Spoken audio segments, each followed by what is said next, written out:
Okay, so we are holding Parshas Va'eschanan. Very, very interesting teaching, lots of lessons.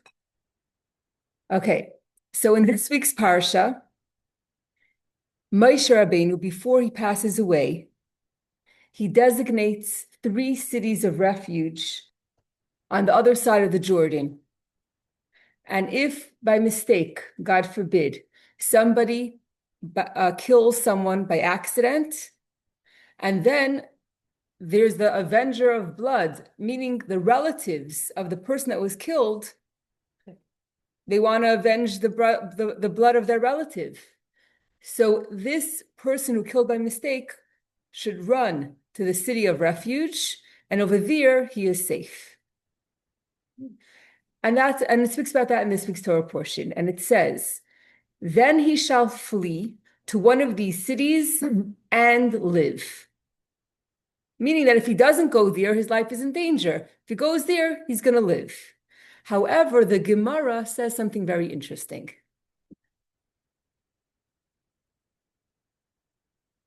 And the Gemara says, a student who was exiled, meaning a student who killed inadvertently and has to run to Ir Miklat, to the city of refuge, his teacher is exiled with him, as it states, and live. We must provide him with the arrangements that will enable him to live. Why the teaching? Why the teacher? This is the question.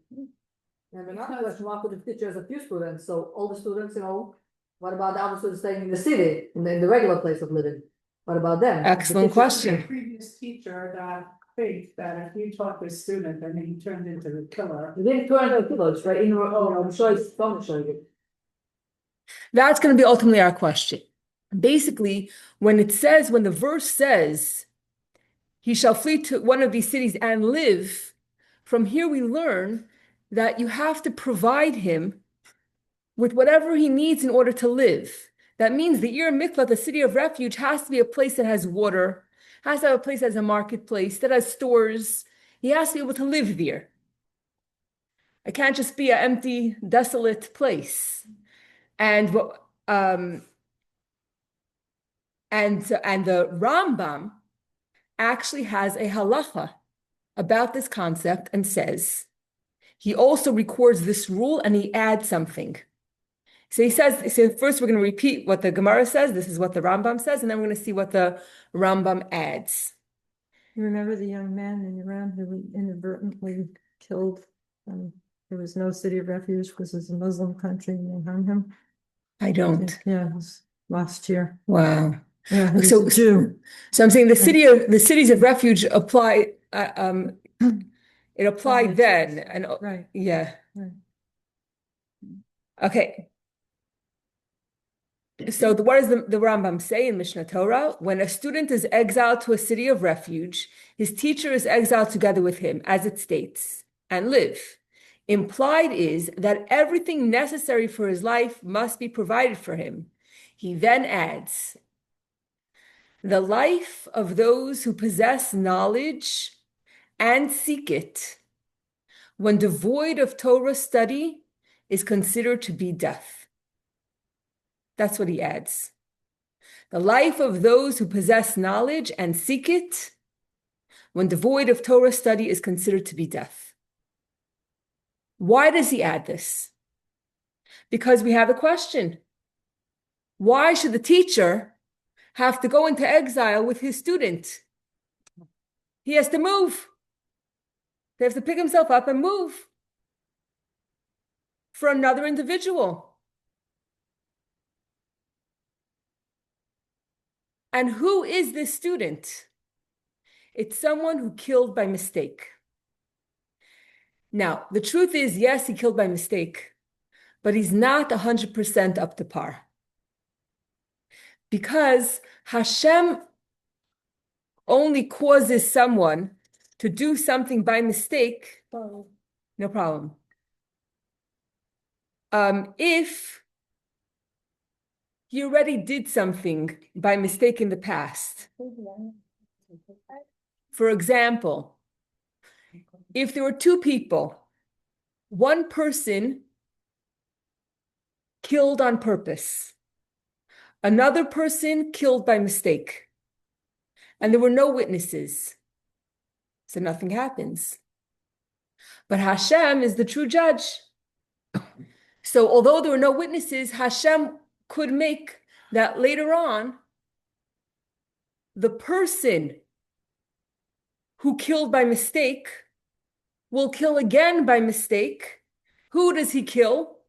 He kills the person who had killed on purpose. So he deserves to die. And this time there are witnesses. And this time he has to run to the city of refuge.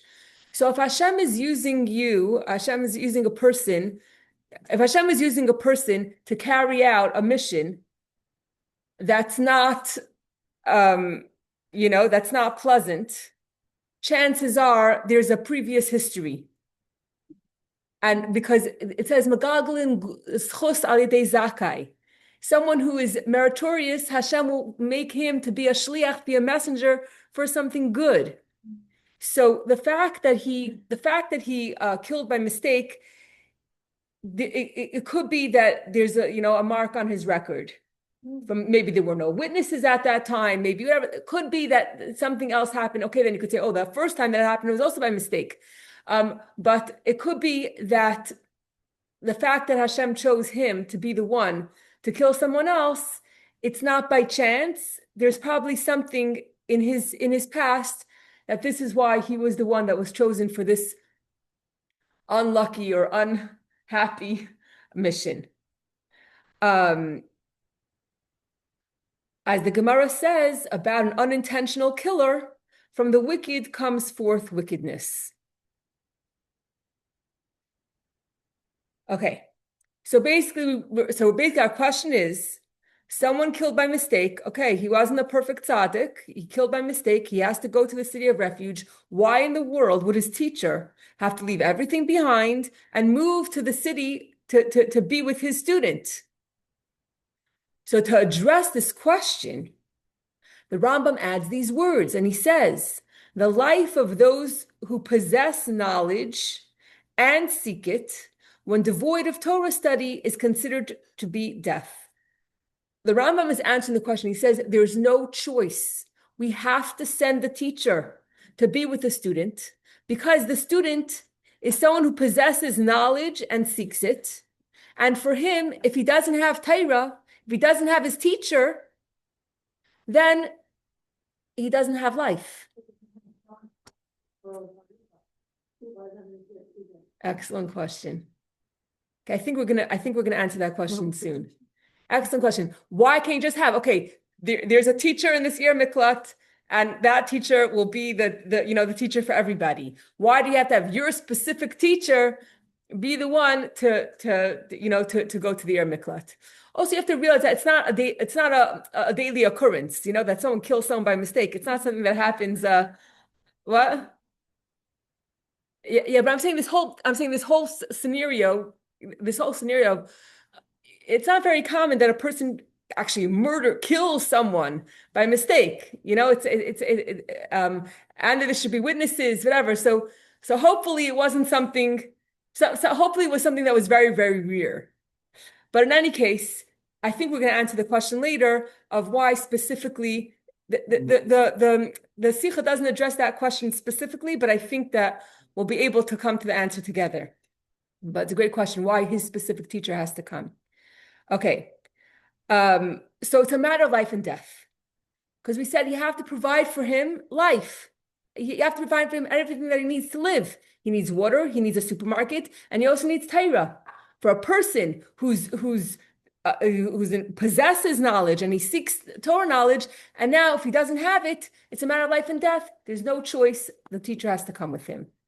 As it says in Chelek, wisdom gives life to its possessor.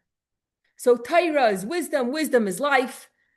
The guy needs Torah to live, and he needs his teacher. In fact, I think about it, he needs a teacher, and now the person could be there for years because when the Kohen Gadol dies, So now basically the teacher gets punished with his family and all.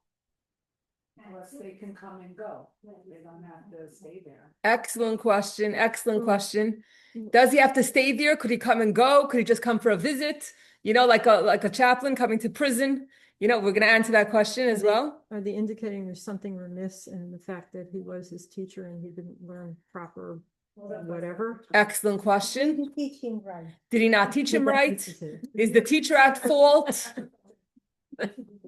All excellent, excellent questions. There's only case when you go to only, not someone with a deep intention, it doesn't get to go to. Right, so then it wasn't how you told me. It's not a teacher's fault. Okay, let's see what. Okay, let's see. Let's see what the teacher. Okay, so we have to, you know, dig in over here and clarify quite a few things.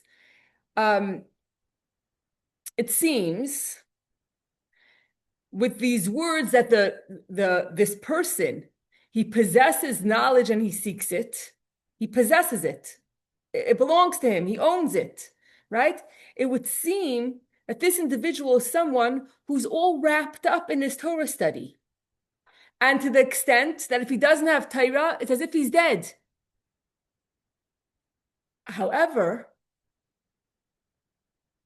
in the Rambam, when the Rambam says his halacha, the Rambam says, when a student is exiled to a city of refuge, it doesn't specify what kind of student. It doesn't say only a student who is so wrapped up in learning Torah that he possesses Torah knowledge and he seeks Torah knowledge. For such a student, the teacher should go. The Rambam, which is halacha, is speaking about all students. It's speaking about all students. It says, when a student is exiled to a city of refuge, and that includes all students.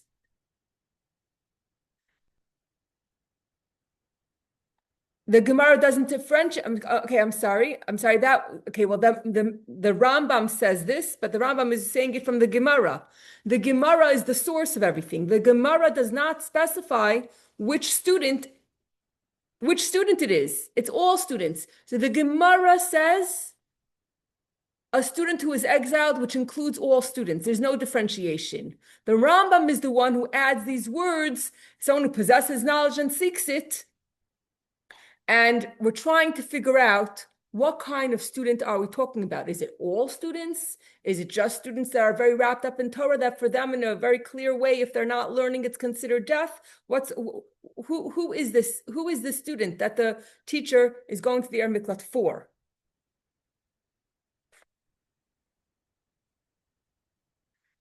Okay, so from the Gemara, we understand that it's all students. From the Rambam, there's another halacha that follows. And this is going to answer some of your questions. Okay.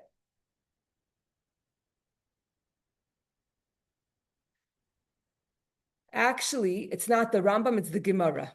The Gemara who said that it was implying that it's all students, the Gemara adds, from here we see that a person should not teach a student who is not of good character.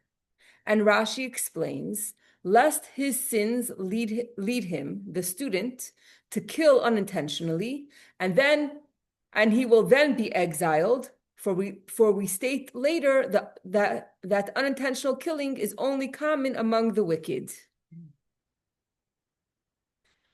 So it follows that the student who is exiled is actually a student who is not of good character.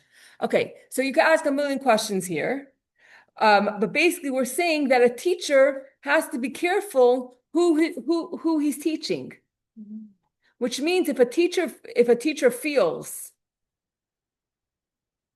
that a student does not have good character and could end up sinning, and then if he sins, then there's a chance that Hashem will use him to be the pawn to kill someone else unintentionally, and then he's going to have to go to the miklat.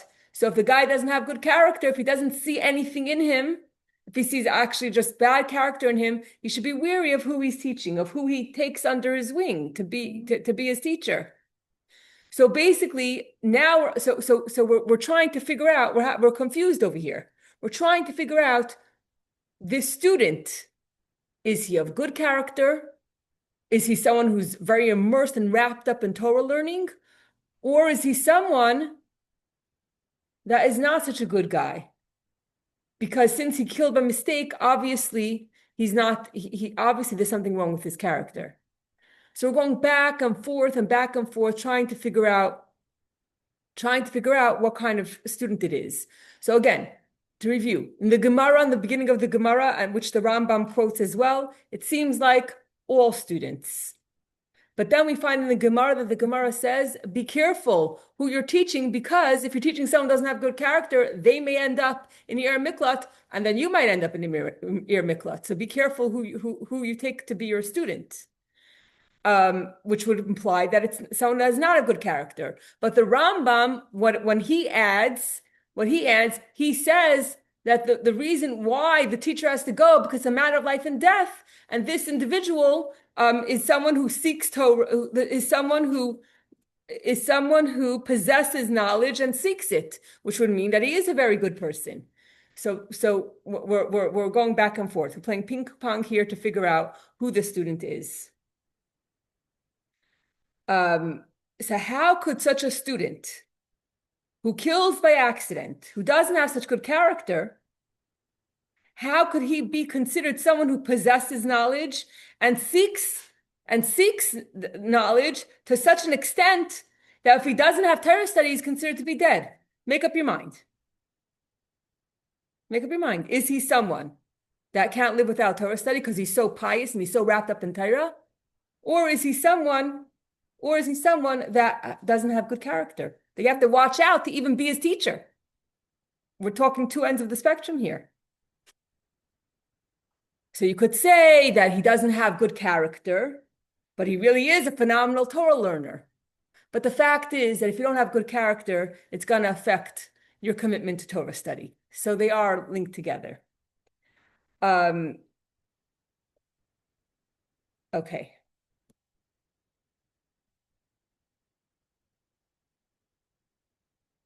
And if he is someone who is so dedicated to Torah, then it would have never happened that he would conduct himself in a not a perfect way, that he would end up in the situation that he has to run to Ir Miklat. Okay. So the Likkutei tries to give an answer, and he says it's a spiritual thing.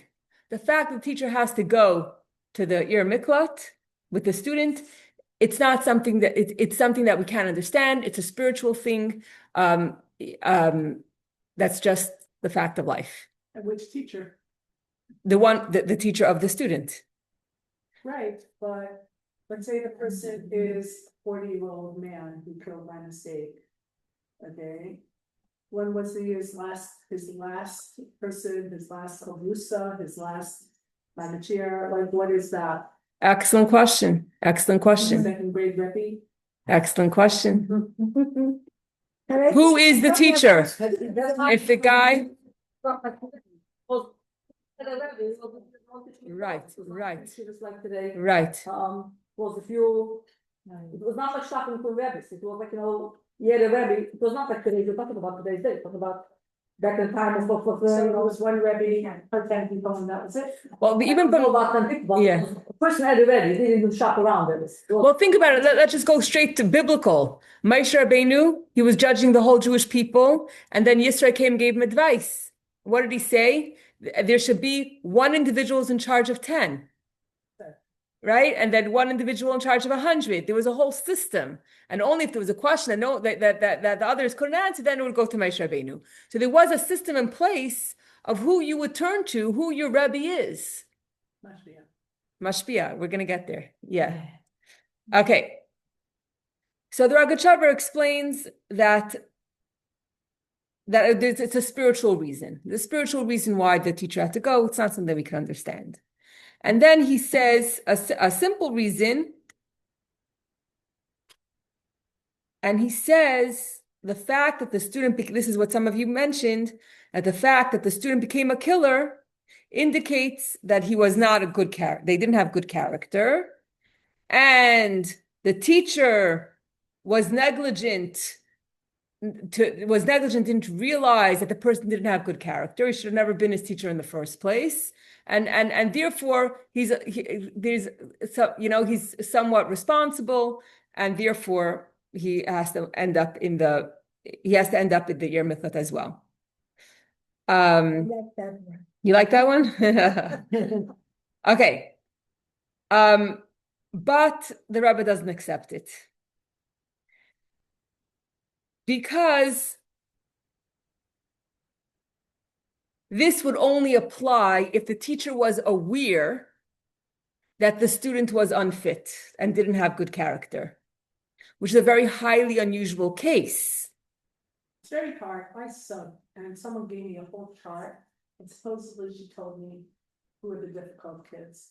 You know, I couldn't even figure out right, left, how the chart was. It was 4 days, okay? Then she says to me, how were they? Like, let's say, I said, you know what? They were perfectly fine. They were perfectly fine. They were more, not perfect, because they were boys. They were more fine than the other kids that Wow. didn't label, you know? And I think she even said, this kid even punched his hand through the wall, you know, or something like that. And it was just like, that's it. So you kind of, and there's so many stories about that, when you label the kids as soon as you come into. But that's not all about kids, that's like more like, talking about the. But it's talking about he was his Rebbe to begin with. Yeah. Like, if you look at the Rebbe's now, would they have said, oh, I know that those kids would have become less from, that they would have walked away? How many Rebbe's would have been able to say that? You know? Or the kids that are really good till 8th grade and all of a sudden they flip out and they decide they don't want to be like that anymore. But where's the warning? So the teachers would have never. Right. And that's why the Rebbe doesn't accept, that's why the Rebbe questions this approach. And he says, because every teacher, doesn't matter who the teacher is, if the teacher, did see warning signs that the student was unfit or didn't, it doesn't matter. It's all teachers, if their student killed inadvertently, they have to go to the Yer Miklat with them. It doesn't specify, oh, did you know? Did you not know? Did you think? Yeah. So that's why halacha is halacha. The halacha is that any student who kills by mistake, doesn't matter if they're, if it doesn't matter, what their character, doesn't matter who they are. And it doesn't matter who the teacher is. The halacha is that the student has to, whichever student ends up in the Yer Miklat, the teacher has to go with him. And we're not differentiating between a teacher that did know or didn't know. And like b'chlal, you could ask the whole question because the whole thing is a little bit puzzling because our approach is that we teach every single person. We don't write anyone off. There's no one who we say, oh, we give up on you and we're not going to teach you because you don't have good character. And we're going to answer that as well. From the Rambam. Yes, it's true. The halacha is that if you see someone is unfit and doesn't have good character, then you should be weary of teaching them. But then how is it going to become better? I mean, isn't it our right? But ultimately, we're going to find the answer to that question as well. Okay, right here. Going back to the Rambam, right? What did the Rambam say? Let's look at his wording very carefully. The Rambam said, what the Rambam adds more than the Gemara is when he's describing the student, he says, those who possess knowledge and seek it. And therefore, if they don't have Torah knowledge, it's as if they're dead. Why does the Rambam add the words? Why does he say and seek it? He possesses the Torah knowledge and seek it. He also says to seek it. What is he adding here? Why two things? Possesses knowledge and seeks it. What's the difference? Possessing knowledge refers to those who study Torah in a manner that it's his Torah, belongs to you. You own it. It's called by his name. He possesses it. And this means that he's toiling in Torah in depth. It's part of him. He owns it. Seeks it is that he's not content with the Torah that he already studied and acquired. Instead, he's constantly pursuing more. He's trying to reach higher levels of Torah understanding. And since there's no limit to Torah, it's an endless pursuit.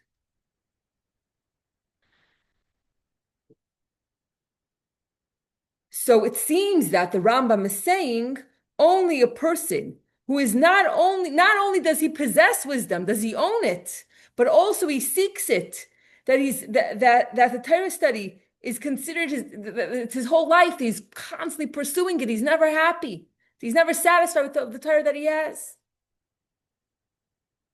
What is the Rambam's source for this part that what is it? What is the Rambam's source that he seeks it, that he's running after Torah his whole life?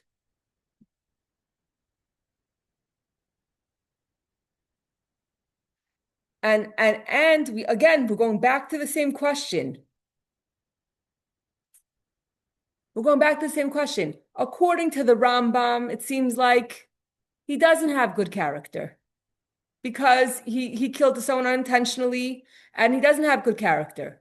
And according to the Rambam, we're saying that he's not only someone that owns Torah, but he also is seeking Torah and he's running after Torah his whole life to learn more and more, and he's never satisfied with what he has. So we're back to the same question.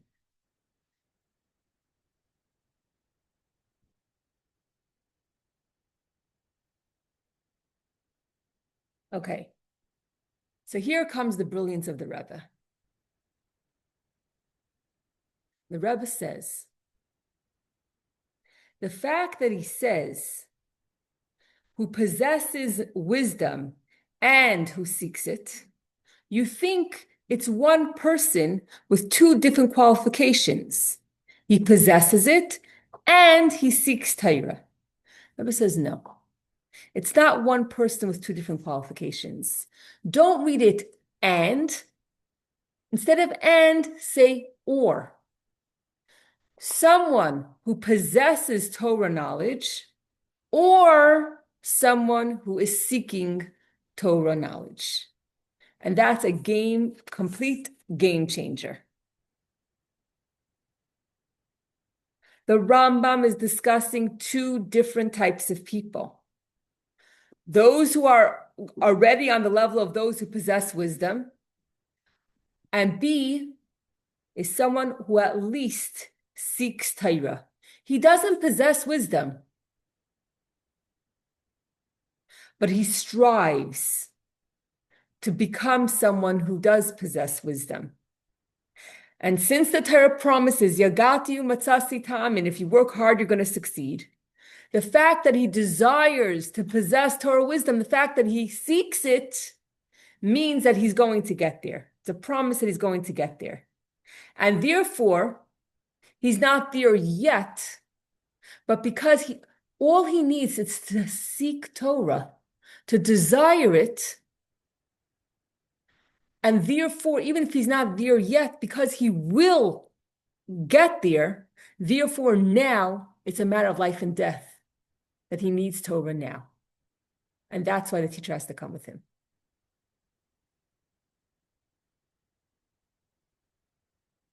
So now we can understand this ruling, this halacha, that a person's teacher is exiled together with them. It applies to all students, even those who don't have good character. Since the teacher accepted him as a student, if the teacher accepted him as a student, it means that the teacher saw or at least sensed that this student is among those who seek it. The student at least yearns to become a person who possesses wisdom. For if this wasn't true, the teacher would never have accepted him as a student. So if you have a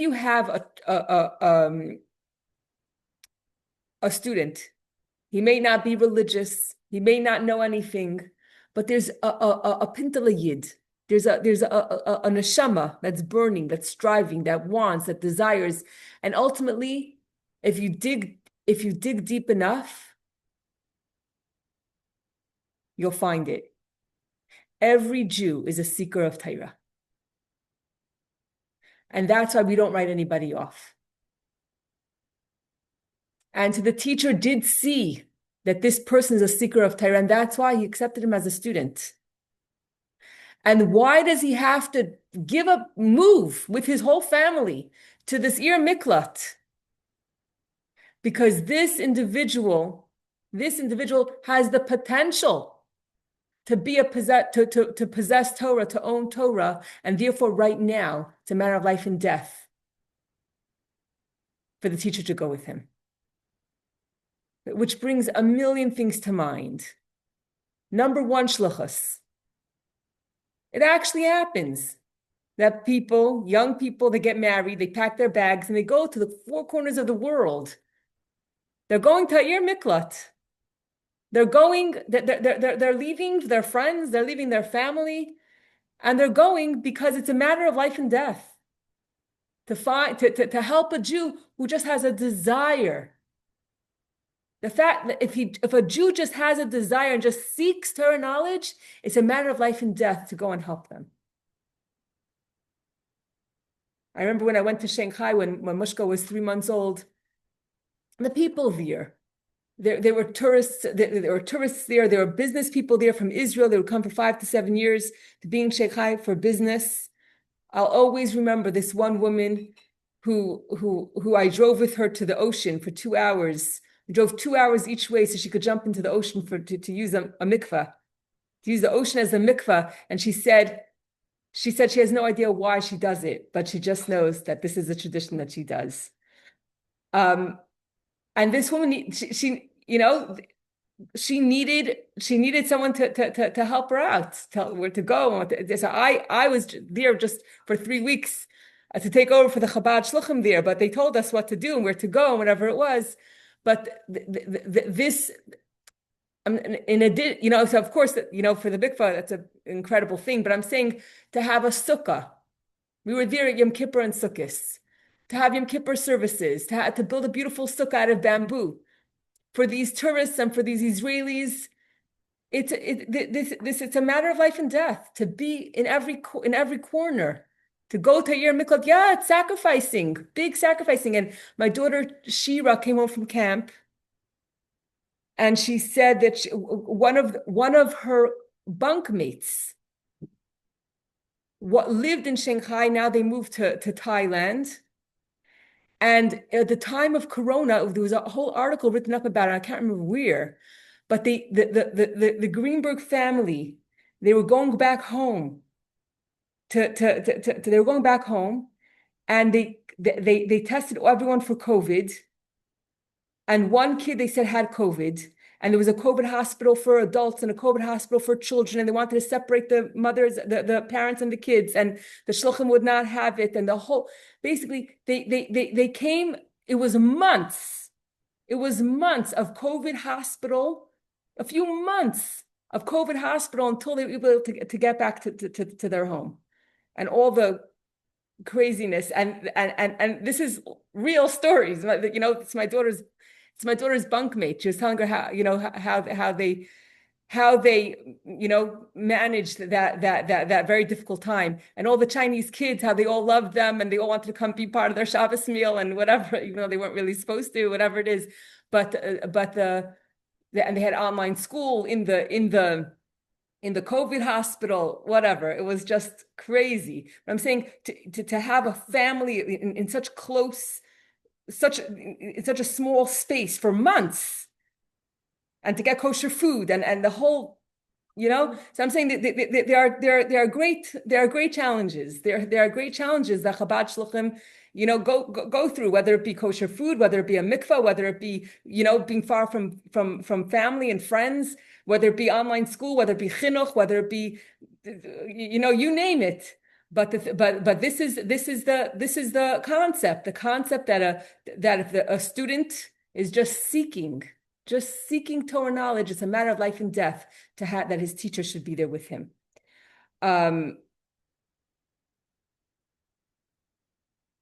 Okay. My friend's nephew is the rabbi in Thailand. Wow. Yeah. Your friend's nephew. Yeah.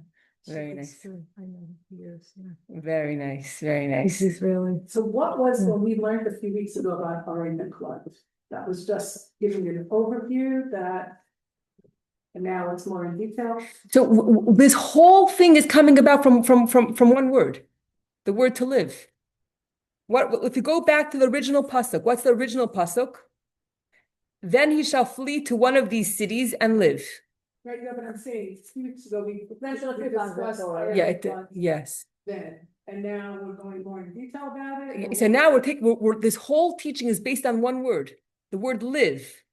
That you have to provide him with life. Yeah. Yeah. The Barbara was repeating, and now we're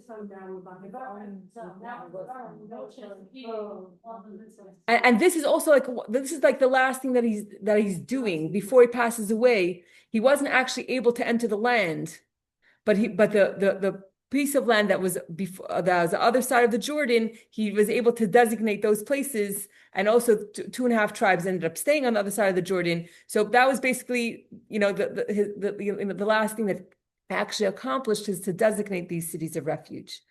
Okay, so yesterday it was Tisha B'Av, right? So I don't know. Whatever. Basically, rented a video for the kids, for the older kids, to help them fast. So I don't want to ruin it for anyone. If anyone wants to watch a thriller, so we watched the ear, mostly music, the ear of betrayal.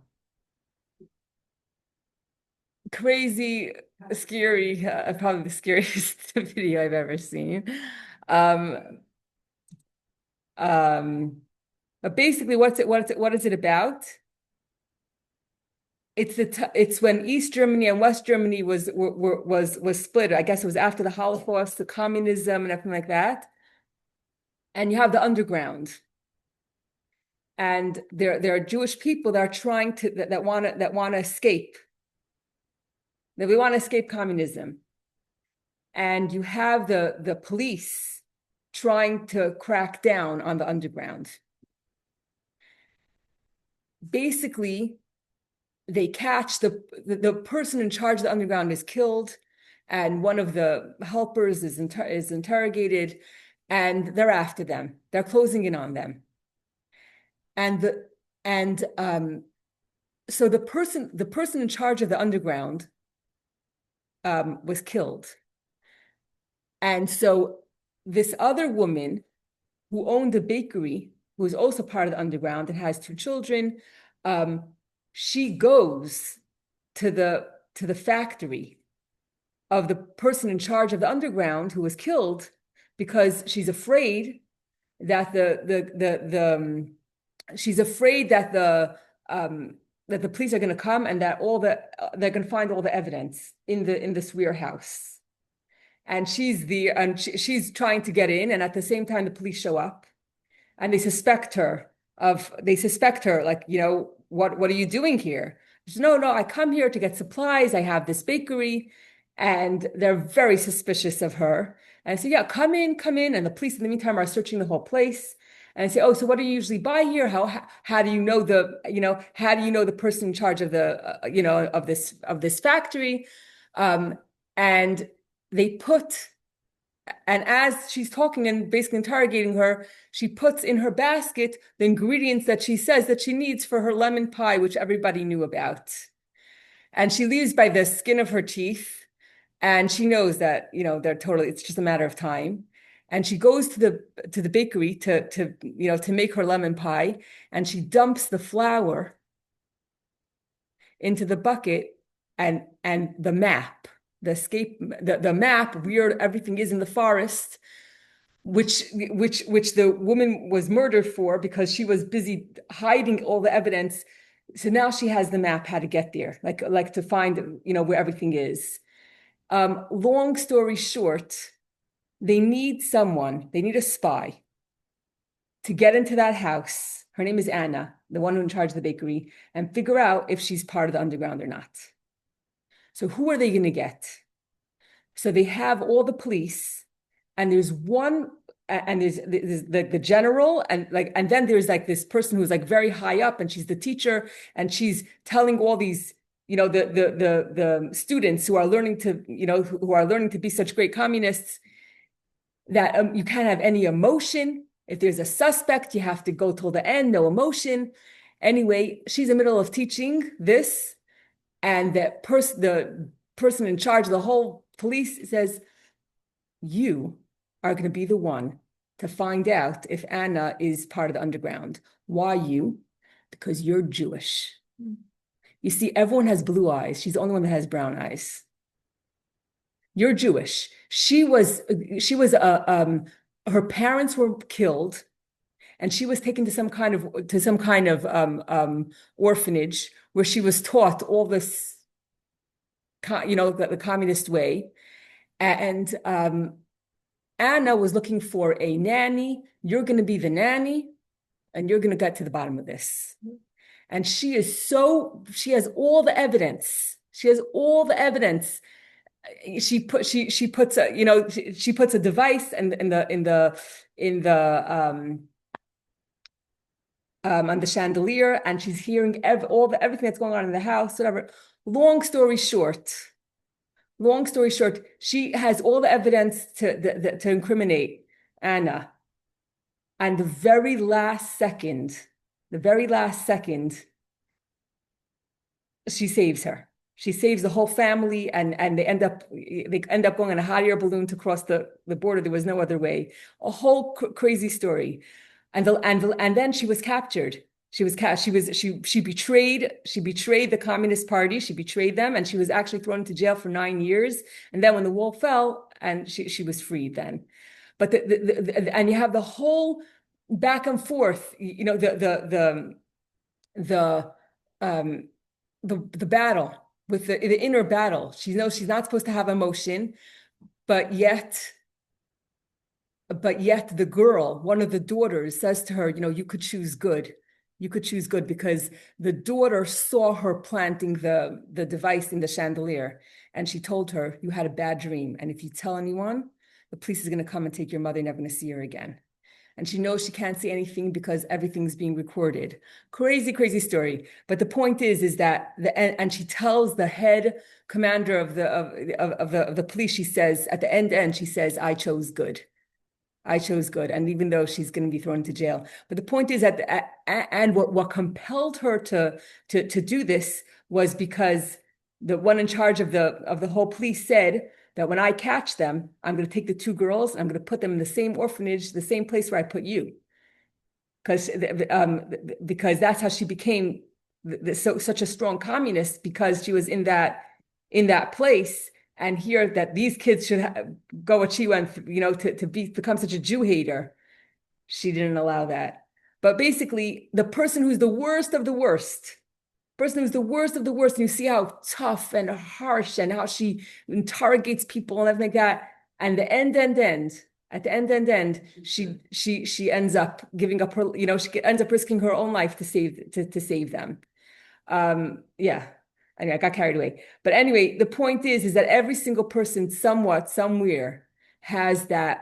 is a seeker of truth, is a seeker. I want to do the right thing. I want to be true to my people. I'm a Jew. At the end of the day, I'm a Jew, as much as they indoctrinated her otherwise. Okay.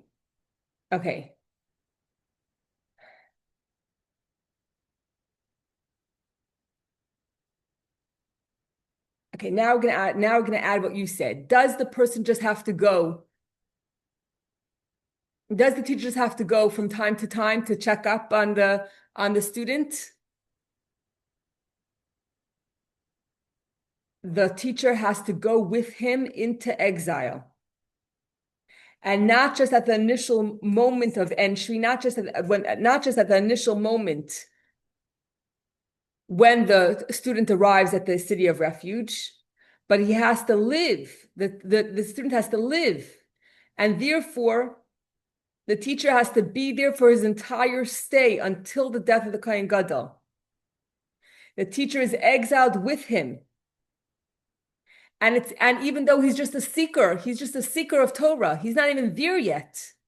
But right now, right now it's life and death for him to have Torah because of what he will become, what his teacher will help him become. So what's the lesson? The first lesson is that we have to make for ourselves a teacher, a Seilach Harav. When one makes an honest internal examination of his life and he comes to realize that he is in a state of a student who is not of good character, not so perfect. And he could lose hope and he could say, God forbid, and he could think, how can I ever extract myself from this state of being to become a proper student? And even more, to become a person who possesses wisdom. And the advice is make for yourself a teacher. And the teacher will surely toil to make him into a proper student.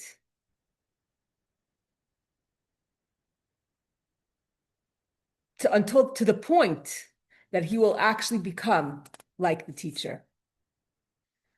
Now, when we were in high school, when we were growing up, when we were in high school, this concept of a Seilach Harav, make for yourself a teacher, a mentor, was something that was very emphasized. And I have to say that this concept of Seilach Harav has totally made me who I am today. And it was so important to have a Rav, to have a Seilach Harav, to have a teacher, especially in my teenage years.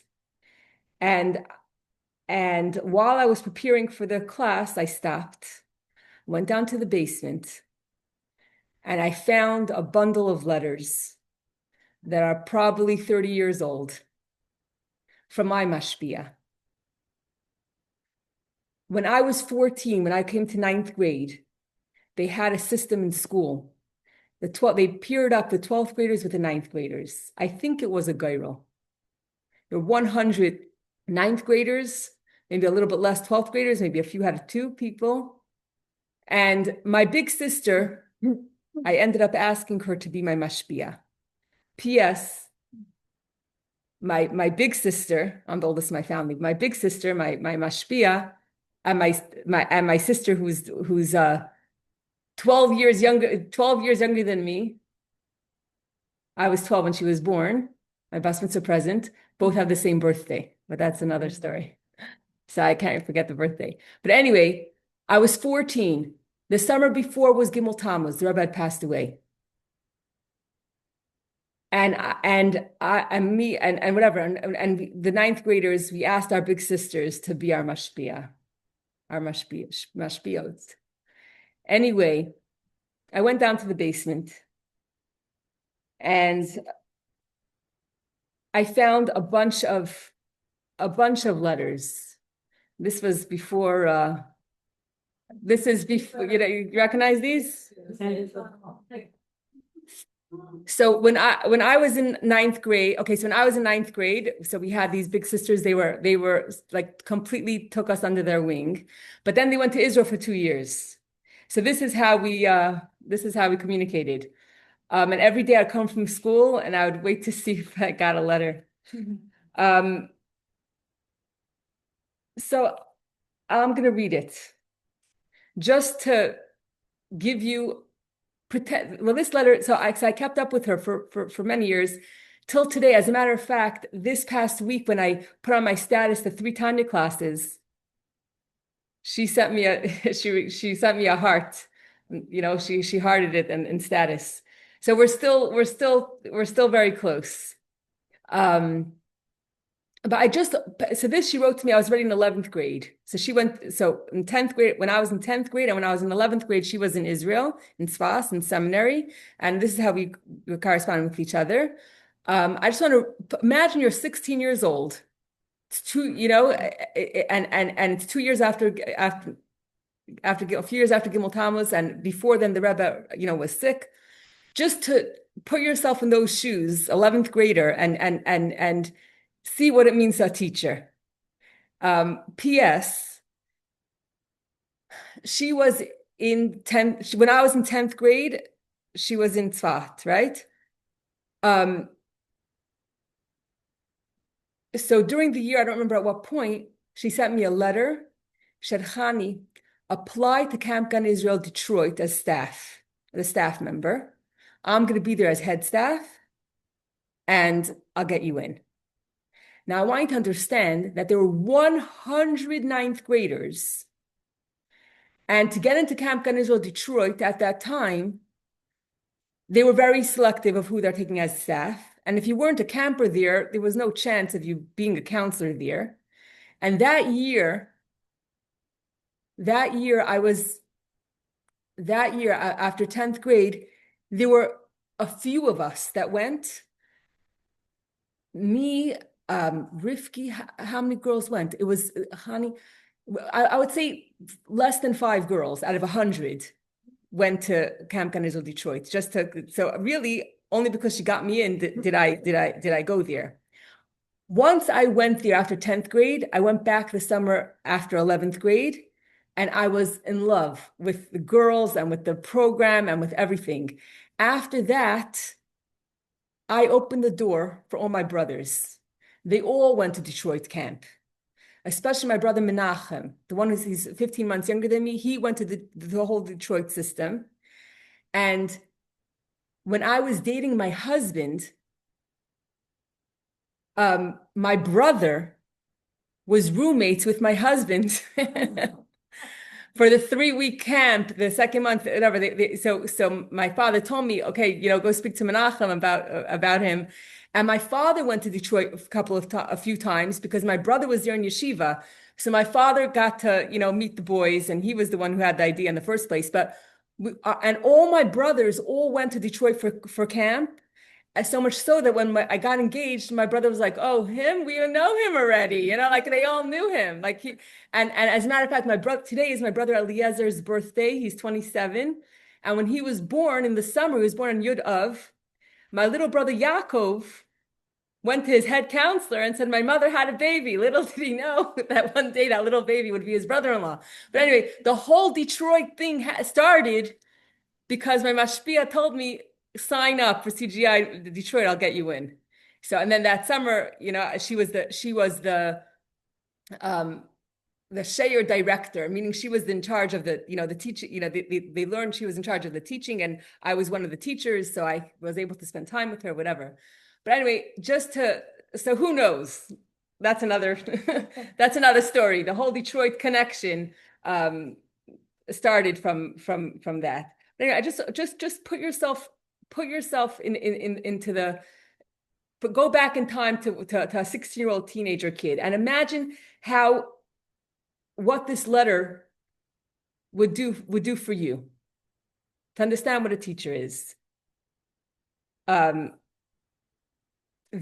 have a picture of her, and in the back, she had written Chai El Tafshinun Vav, which was a few days, I don't know when this was. This was Chai Elul, and this is Matzah Rosh Hashanah. But she gave me her picture, and in the back it says, "Dear Chani, always remember you have someone to rely on and to turn to for anything.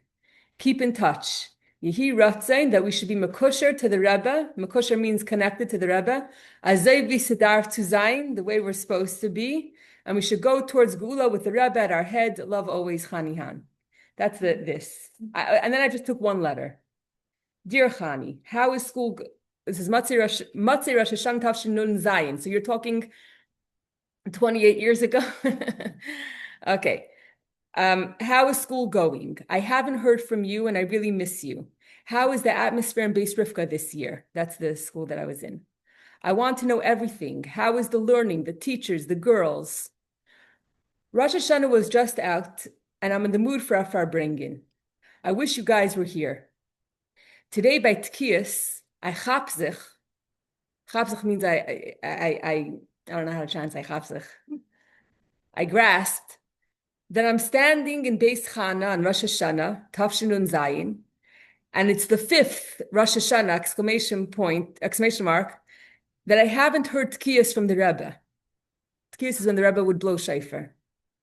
All I could see in front of my eyes was 770 saying together the psukim of Ata Haresa in a mighty roar, and the Rebbe with a talis covering the panim. covering his face. Chani, I pashut could not hold myself. Dot, dot, dot, dot, dot. I don't think anyone that wasn't there could understand me. I wish things would be different, just to feel it again and be there for 1 second. I was imagining a totally different Rosh Hashanah in the Beis Hamikdash with the Rebbe on the bima blowing the shofar. In a way, I was happy I wasn't in 770. It would hurt much more. Chani, I hope you are learning and feeling the connection of a chassid to the Rebbe, wie sie darf zu sein. I hope the miftzayim are getting stronger and stronger and that your spirit is up. Although it's hard, we must do Torah and mitzvahs with an enthusiasm and a chayis because that's what the Rebbe wants from us, and we're fulfilling the Ratzon of Hashem. So keep it up, and I'm waiting to hear from you, B'Karv Mamish. Love always, Chani Han. That's just one letter. The point is that you have all the emotion there. And she's commiserating how difficult the situation is, but yet with hope and with strength and with encouragement to keep going. And there's many more in the basement. So I was very lucky. I was very blessed. And it doesn't mean that you have to have the same mashpia your entire life. Sometimes there's a different. Sometimes you end up in a different situation. There's a specific mashpia who can understand you better in the situation, and it's okay to ask someone else to be a mashpia on this stage of your life. But she ended up in California.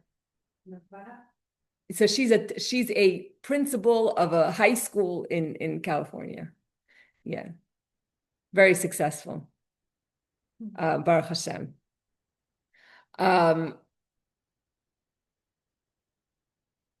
Okay.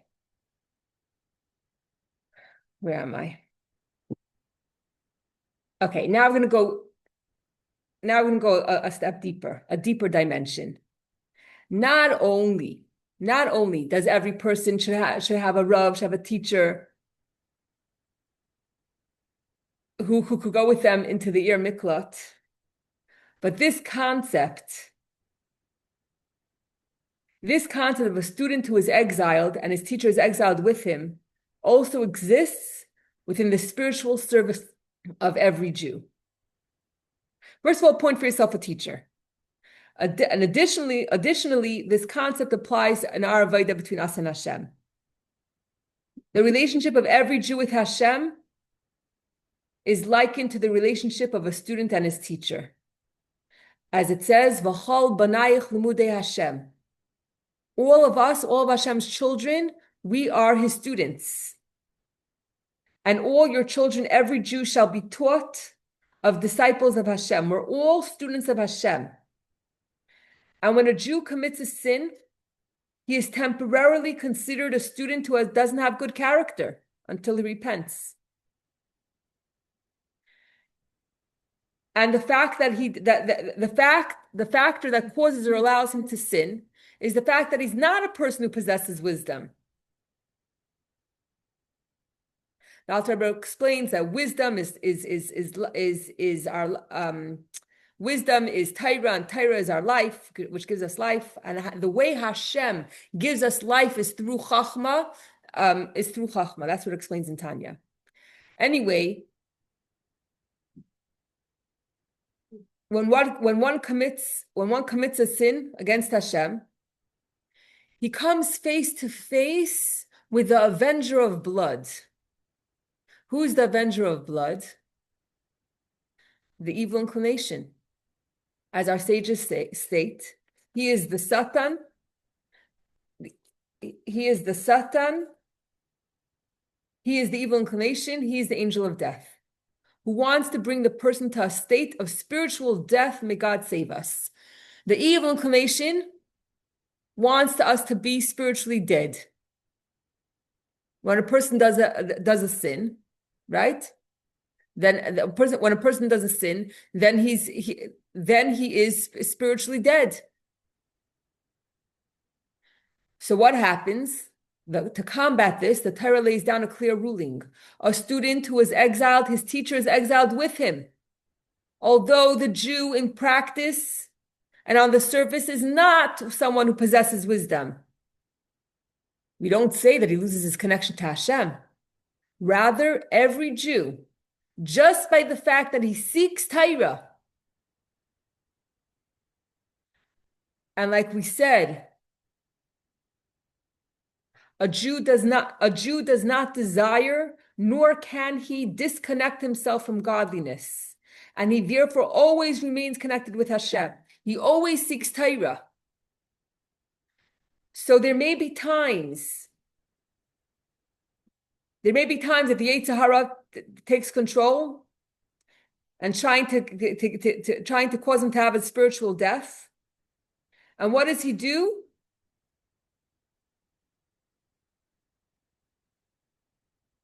As soon as he displays a desire, as soon as he seeks Hashem, then wisdom gives life, and a holy energy abolishes any control that his evil inclination may have previously had on him. Okay, so that is in a personal relationship with us and Hashem.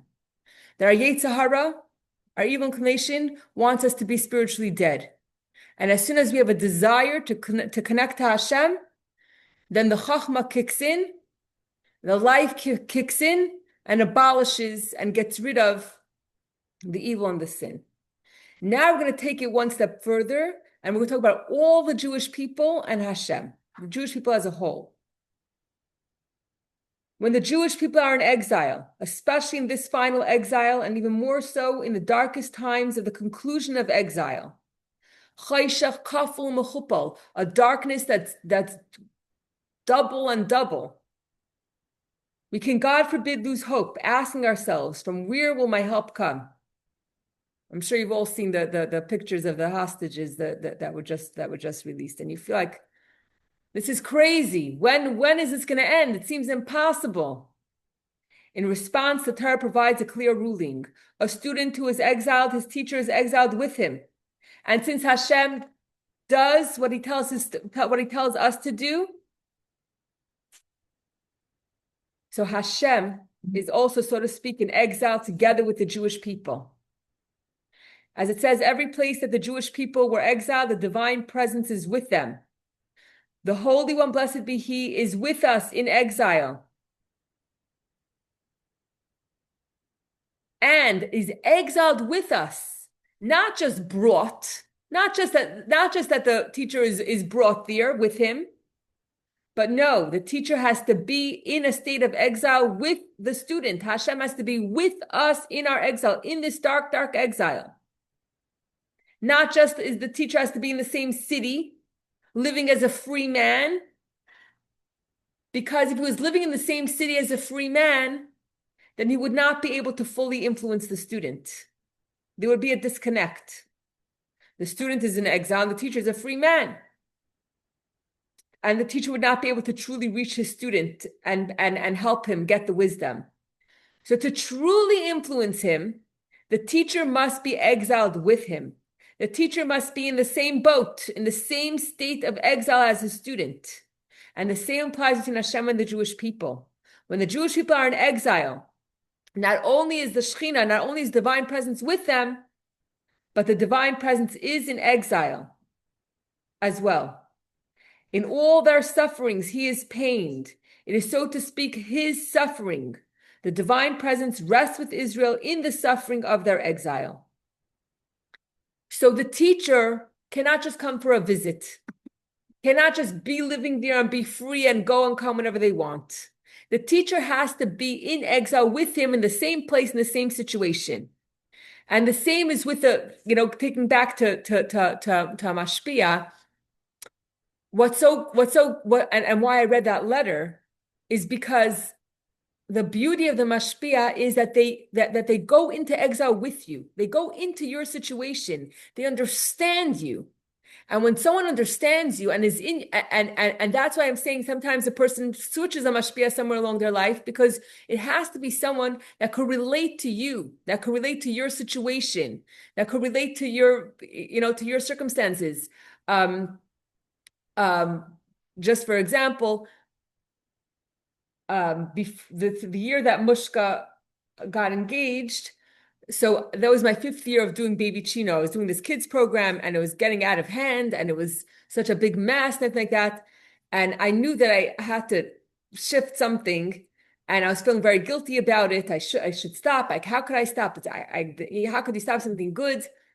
Anyway, Yutes Kislev, the 19th of Kislev, which is Rosh Hashanah for Hasidus, it's usually around the time of Thanksgiving, and we rent space from a conservative place. So they're closed on Thanksgiving. So on Thanksgiving, all the Cheder families, we meet by the Ayal and we go we go as a Cheder, we go to the Ayal. So who was there? Rosie Weinstein was there. So Rosie said to me, oh, I was in Lakewood and I was by the Shetelmacher, and she said to me that she heard Baby Chino, whatever. I told someone about Baby Chino. I said, Rosie, I said, don't say that word. I said, don't tell me Baby Chino. I was like, and then I just split her. I said, Rosie, could you be my mashpia? And she said, sure. I said, okay, I'll call you. No, let's sit down. Let's talk. We're by the aisle. The kids are running around. We're talking. And I told her my dilemma, Baby Chino, I'm having such a hard time. It's such a big mess. I can't handle it anymore. I feel so guilty about stopping. So she told me, she told me? She said, Hani, I get it. I get you. She said, I was doing Hebrew school for 20 years. And then I had a baby and I realized that I can't do it anymore. Whatever it was, and my other children needed me on Sundays, and I couldn't do it anymore. And Shadchani, I cried, and I said, I wish I could do it, and I just can't do it because my kids need me on Sunday, and I can't do it anymore. And I cried, and I stopped because I couldn't do it anymore. She gave me advice and she said, don't do it on Sunday, do it a different day of the week, whatever it is. But the point is that I was able to accept it from her, because she told me how hard it was for her to give up the Hebrew school. And she was with me. She understood me. She got me. And therefore I was able to accept it. So I'm saying sometimes, you have to find someone who can understand you. On another note, Arnold, just in case this helps anyone, I was speaking to someone, not Chabad. She's a Rebbetzin. I'm not sure where or what exactly. And she told me she has 10 children. I've never met her. I was just speaking to her on the phone for whatever reason. And we were talking about life and kids and responsibilities and like that. And I was telling her that I feel so guilty. I feel so guilty because this month I decided that Label is going to stay in baby school until 4 o'clock instead of 3 o'clock. Because I pick him up at 3 o'clock. Usually I pick up straight from a class and I come home and I'm so exhausted. And all I want to do is close my eyes for a few minutes. And I can't, right? So I feel really guilty, but I decided I'm keeping him until 4 o'clock. So she told me, I get you, because she also has a large family of kids. And then she told me this story. I don't know if you ever heard it or not. I don't know if it'll help you or not, but she just told me that she said there was a mother. And again, I was able to accept it from her because she's a Rebbetzin, she has a large family. I felt like, she got me. There was a mother and she had 12 kids and she had 1 egg and she had to feed her family. What did she do? I'm thinking, what did she do? She took the egg, she made a cake, she gave everyone a piece of cake. No, she had 1 egg. That's it. Who knows where this is going? You know where it's going? And I'm trying to figure out what could you do with 1 egg? I have no idea. I think I have no clue. I have no clue. Until she said to me, she said, you know what she did? She ate the egg so that she could have energy to take care of her kids. Okay, that's the story. But the point is that it was an interesting perspective. She was telling me, don't feel guilty. You have to take care of yourself also. But the point is that the role of a teacher is to put herself in your situation and understand where you're coming from and what you're what your circumstances are, what you need at this time, and what's good. Sometimes you have to let go. It doesn't mean you're not going to take it back. It's like life is juggling.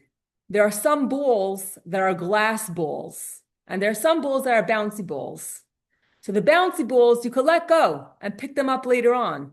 But there are some glass balls. Those glass balls you can't let go. Yourself, your family. There are some things that you can't let go of ever.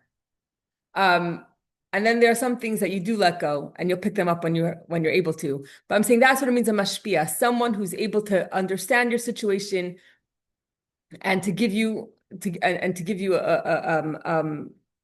advice. And they have a bracha. They have a special bracha that they give the right advice because you did your part to get yourself a teacher. Okay. I'm gonna end in one more minute.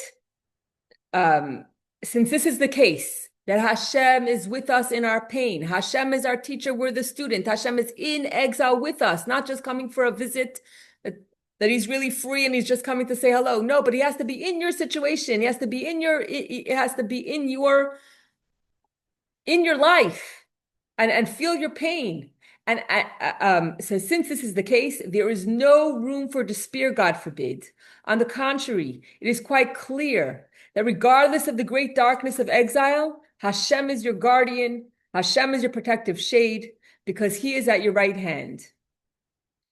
Most importantly, since the divine presence is in exile, even if based on the Jewish people's condition, there would be reason to think that the exile should continue a little longer, God forbid. Nevertheless, for my own sake will I do it. Hashem will bring the redemption for his own sake, so to speak. So whether we merit and we deserve, and Mashiach should come immediately, and we all deserve it. But even if we weren't deserving, Hashem had enough. Hashem had enough of exile. He's just as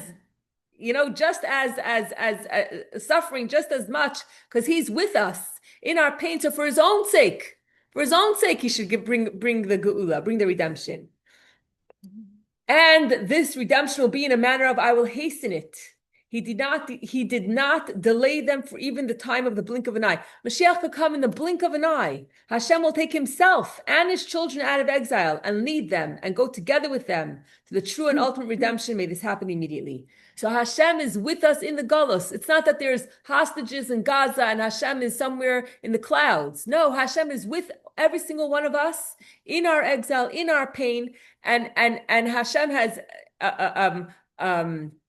every motivation to get himself out and to get us out. Enough is enough. Enough is enough. We just finished Tisha B'Av.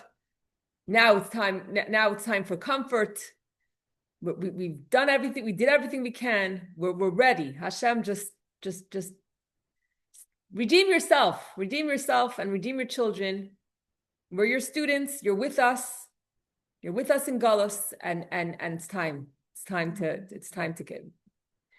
for Mashiach. Okay. Thank you. Well, we still didn't answer, what about all the other students? But yeah. You have to pick this up. Yes, this switch over is not stop. Wherever he was, he has those. But you see, that's the thing. The thing is that the concept is that we can't always make cheshbonos. We can't always make calculations. If you see a house and there's a fire burning, you can't make calculations. Should I go in? Should I not go in? What about my other students? If someone needs you right now, it's a matter of life and death. Your responsibility is to go and save them.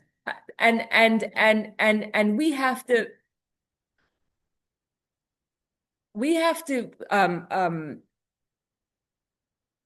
sacrifice. You have to sacrifice to save another Jew, even if it doesn't make sense. It doesn't make sense. Even if why should I give up all my time for this one individual? If I stay here, if I stay more local, I can have an impact on so many more people. But Hashem leads us to where we have to go. Hashem leads us to where we have to go. And it could be that a person comes on this earth for 70, 80 years just to do a favor for another person. Begashmias. We have our role. We have our task. If you see someone that needs that their life has to be saved, you go save them. Hashem will take care of everyone. Thank you for coming. Okay. Thank you. Pleasure.